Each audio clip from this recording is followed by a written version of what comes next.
Si je vous dis Isabelle Eberhardt ou Si Mahmoud, à quoi pensez-vous? Une femme, un homme, et pourtant on parle de la même personne. Isabelle est née en 1877 à Genève, d'une mère russe issue d'une famille aristocrate. Elle n'a pas connu son père et a vécu et grandi avec un vide intérieur, à la recherche d'une identité. Son beau-père, qui était un anarchiste, refusa de la scolariser, mais il lui donna quand même une très bonne éducation. Elle apprit les langues, elle apprit l'histoire, les mathématiques et se passionna pour la lecture.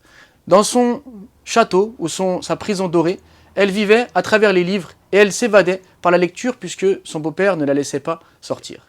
Son frère, qui était passionné par l'Algérie, lui parlait alors de ses déserts, de ses mers de sable, de cet or brillant, et elle rêvait alors de l'Algérie. Par la suite, sa mère décida, avec son beau-père, de s'installer en Algérie. Arrivée sur place, elle découvrit alors la beauté des lieux, la gentillesse de sa population. En quête de liberté, elle voulut aller visiter le désert dont elle avait tant rêvé lorsqu'elle était à Genève. Elle enfila un bornos. Elle mit un turban et se fit appeler Si Mahmoud. Elle prit alors un cheval et parcourut le désert algérien. Elle parcourut des étendues de sable. Elle trouvait parfois des bédouins avec qui elle restait et elle discutait. C'est ainsi qu'elle rencontra un homme qui s'appelle Ben Ibrahim et qui était un savant de l'époque. À force de discuter avec elle, elle trouva les réponses à sa quête spirituelle de toujours et elle décida d'embrasser l'islam.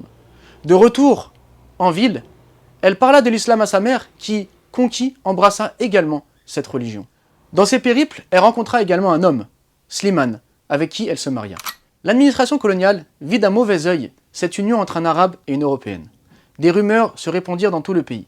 On la fit passer pour une espionne, pour quelqu'un qui travaillait au service de la France afin de soumettre un peu plus les indigènes.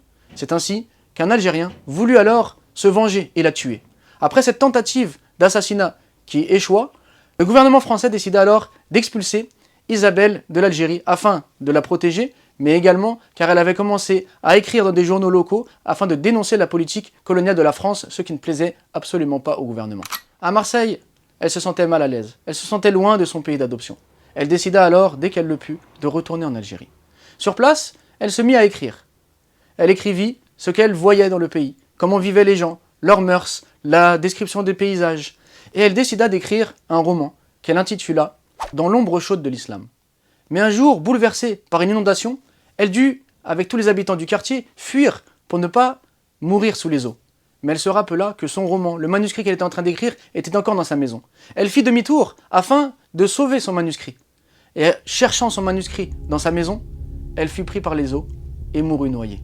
C'était en 1904. Après sa mort, après l'inondation, après que le village ait été dévasté, l'armée française investit les lieux pour retrouver dans les décombres peut-être des cadavres, peut-être des affaires appartenant aux habitants. Et c'est là qu'ils découvrirent ce manuscrit et qu'il put être édité et qu'encore de nos jours, on peut donc lire ses mémoires, lire son roman et découvrir ce qu'elle a trouvé en Algérie, à savoir la foi, la spiritualité et le bonheur.